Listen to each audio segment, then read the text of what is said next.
guys know, we'll start out.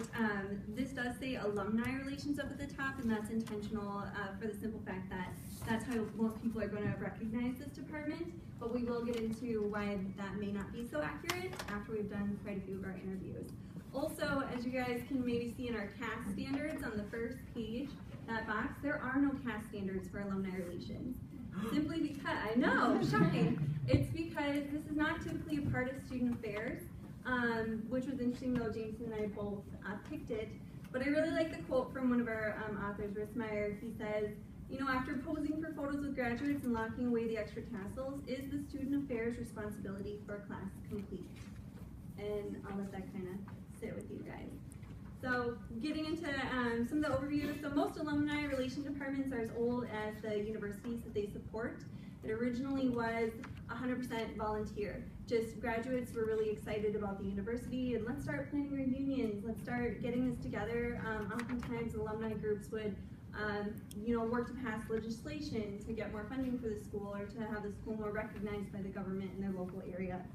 And a lot of people don't realize how much currently enrolled students use alumni relations. So you are directly using the alumni relations department whenever you go to attendance, or when you're in attendance of homecoming, commencement, and other fundraising events. Current students, you can also use them as a networking tool to connect with alumni, specifically here at St. Thomas. There's Lunch with a Tommy. They also host, for former students, viewing parties all across the nation. So if you're in Seattle, San Francisco, down in Florida, you could post up shop with some other Tommies and watch the Tommy Johnny game. So the Alumni Relations Department is planning those types of things. It is interesting to note that as much as people connect alumni relations to fundraising, really only 16.47% of former students actually contribute monetarily to the institution when they leave. There's great collaboration with Alumni Relations and other student affairs offices. I've noted some, we'll get into it more later on in the presentation, but the athletic department, career services, admissions, and Res Life works with Alumni Relations. So moving from our page 1, we want to talk a little bit about how our interviews went on page 2 and some of the professionals that we met. Yes, so one of the professionals, John and Zach, the pictures are on the second page. I believe he's top left. So it was interesting. I actually got connected with John through a different interview with Allison Morris, who's also on this page. And I found a kind of a theme through my interviews that John's name was known across the Twin Cities. He's kind of carved a path for alumni relations in a way that the U of M had a very stagnant contributions coming in. Each year seemed relatively the same, coming from relatively the same alumni. And then John, he stepped in, worked in the Carlson College at the U of M, actually with Ann Sumadjo, who is also listed on here, and saw that there's a need to collaborate at the U of M, get positions opened in each college, and then collaborate with Twin Cities professionals. Because alumni relations are not really competing with each other. You know, people are very connected to the school they went to. Building that network. Building a network. So what he did was start this informal network. It's mostly on LinkedIn, which I did end up finding, and there's 120 professionals in the Twin Cities that are connected to there. And they just share ideas of what's working, what's not working, and it stems all the way out to St. Cloud. I know there's a couple Wisconsin schools part of it, but he just started this idea of connecting professionals. And even though there may be 1 or 2 people working at a college in alumni relations, there actually could be 50, depending on who you're relying on within the cities. So that leads into, I guess, the next interview, the difference between alumni and alumni. Yeah, so the interview that I did was Ruth Grumbach, and she's an alumni liaison at the University of St. Catherine. And when I sat down with her, I, really wanted to find out, why does your job title say alumni? Why does, or all around St. Catherine's it says welcome alumni? And she did let me know that alumni is a female former student, alumni is a male former student. Also, alumnae is the plural form because in Latin everything has a gender. There's no general neutral they. So when you're referring to a group, it should be alumni or female alumni. And the only time you say alumni is male. She said that in this profession, they're still using alumni, and it often gets brushed off as, well, it's all inclusive, it's fine. And I really like the way that she equated that to saying that's like saying he is fine, you know, when talking about things. So she's actually been in the office since 1972. She was a volunteer for the first 10 years, and she was a graduate of St. Catherine's.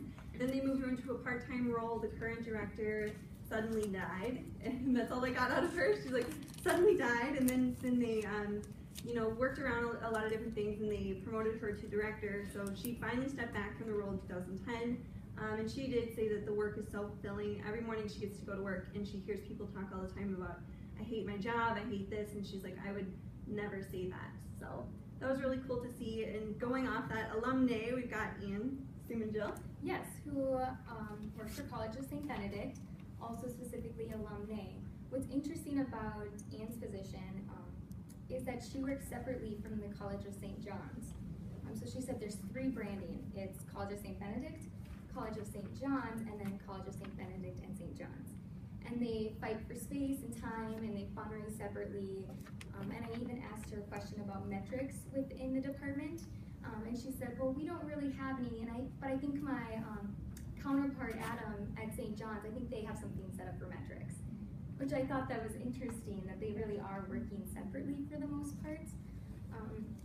Another kind of cool thing Ann mentioned was, it's at St. Benedict, it's very community oriented. If you run into another alumni outside of St. Benedict's and you have that connection, you instantly feel like family, she said. And she used to work at the U of M as well, and she said it's just a huge comparison to throwing events at U of M. You don't necessarily know everyone, and she says at College of St. Benedict she could name probably most of the alumni by name. So I thought that was interesting as well. She also really focuses on the values of the College of St. Benedict.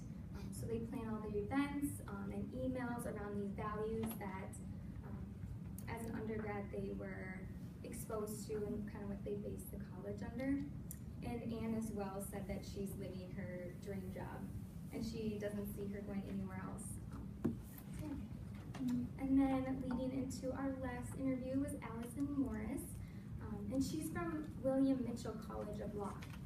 And William Mitchell is very different than what we usually see in colleges. They are graduates specifically for law. They don't have homecoming, they don't have athletic teams, no on-campus living. She says her events are very different when they're bringing in alumni on campus. So they do a lot of mentoring programs. And she said due to having this limited focus for law and for usually adult learners, that it's very professional atmosphere. So which kind of leads into the interview themes. One focus would be Alumni Relations is engagement piece of alumni giving and contributions. So they're all about that networking. It's not about raising funds, it's about connecting each other to the institution, former students to the institution, and former students with each other. Right, so it's this umbrella piece under institutional advancement. So I kind of a misconception with alumni relations that they're out to get your money, right? But they're actually really out just to bring you in and make you feel connected, and utilizing the undergrad graduate connection as well, making you feel so part of this campus that you're a part of for so long. And then hopefully in return, the fundraising aspect comes in as well at the end of the year. Money's a great benefit. Yes, benefit as well.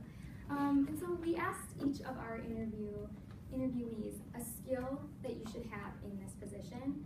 Top one was event management, the ability to plan, and I asked if that's the type of person that's drawn to this area, and they said no, not drawn, it's a skill that's learned. And they said people that are drawn to this area are people-oriented, very extroverted, you are meeting with people all day. John Rusick said if you're at your desk most of the day, you're not doing your job right. So you're always meeting with people. Another huge thing you need to understand is social media. That is kind of changing the face for alumni relations and how they measure volunteer time, who's communicating with the campus. It's also how they communicate their events. Ruth did state that when she first started with the department, it was you mailed the letter every time for the event, but now it's you email them, mail the letter, and then you also put it on Facebook, Twitter, wherever else you can. Right. Yeah. So heading into the next section, Alumni Relations overall theme, they said no typical day. There is no such thing as a typical day. But they stated some typical roles.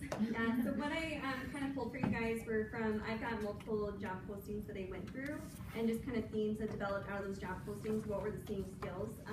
So I'll let you guys look through those. Moving into the contemporary issues, a major thing of the contemporary issues was the lack of assessment metrics, just as Jameson kind of already pointed out.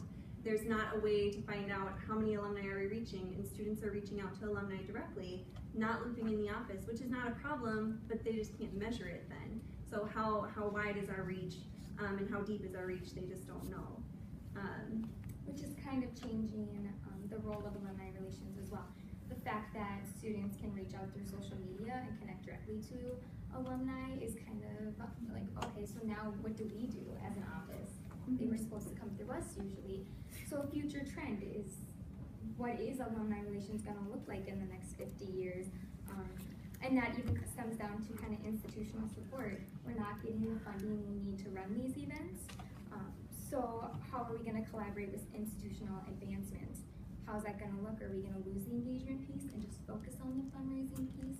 So there's a lot of questions up in the air for these professionals and how they're going to define what they do.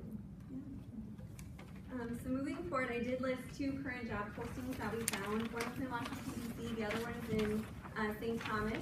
So you guys can kind of take a look at that snapshot. One thing that we did do, though, is I have access to a database called Wanted Analytics through Kelly Services. Most career services office are getting licensure for that this year. I know MCTC uses it, and now St. Kate's is training with it. But so I basically looked up statistics here in Minnesota for alumni relations positions, and the range is anywhere from $52,000 a year to $84,000 a year. Before the St. Thomas posting went out, that was 52 to 62, but the St. Thomas posting pushed it higher. There is a stapled handout on everybody's desk, just because it's not super important, but if you wanted to look, so Wanted Analytics is a database that pulls job information from multiple job boards, also from the profile that you create on CareerBuilder or Indeed when you type in how much money you are making. So that's where they're pulling this information from. So the wanted salary that's listed is based off of the information available to them. The Bureau of Labor Statistics salary is incredibly higher. For example, Director of Alumni Relations in Winona, Bureau of Labor Statistics would say you'd make $101,000 a year. That's a little bit, quite a bit inflated. But that comes from this database is comparing what a Director of Alumni Relations does to a public relations and fundraising manager in the area. So when you look at the skill set that is required for this job compared to a very similar job, that inflates the salary. So what we're doing in higher education, we're not being paid for like we would be in a private sector. Another interesting thing that we wanted to bring to your attention for Wanted Analytics is top job boards for this occupation across the board. The first one says corporate site. That references the school website. So if you want to find a job, the #1 place it's going to be posted is directly on that school. So targeting the school you want to work for and seeing open jobs. Second one is US Jobs, Job Network. So you guys can kind of look at that where they go. Idealist, LinkedIn also. So we're not seeing a lot of jobs on Indeed or CareerBuilder like your private sector position. So just FYI, interesting fact for what we found. So to end the day, we brought candy, so you guys are going to be overloaded with sugar. I know. But we have a little quiz. And they're pumpkin-shaped Reese's. I don't know if they taste so much. Yes. They have the pumpkins and the eggs and the trees. Yeah. What are some ideas? Yeah, I know. The ratios. How would a alumni relations office collaborate with any of the other departments listed on page 1, bottom paragraph? Tom?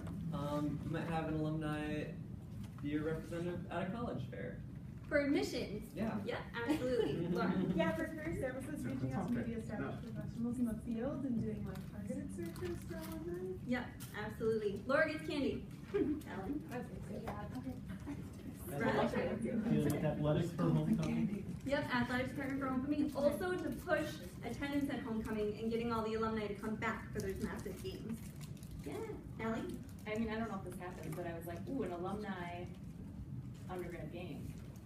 Oh, yep, that does happen. It That's does an event that they happen. plan. Okay. Allie, get Not you just to- for football either. Shoot, okay. So what sort of questions do you guys have for us? Yes. Did any of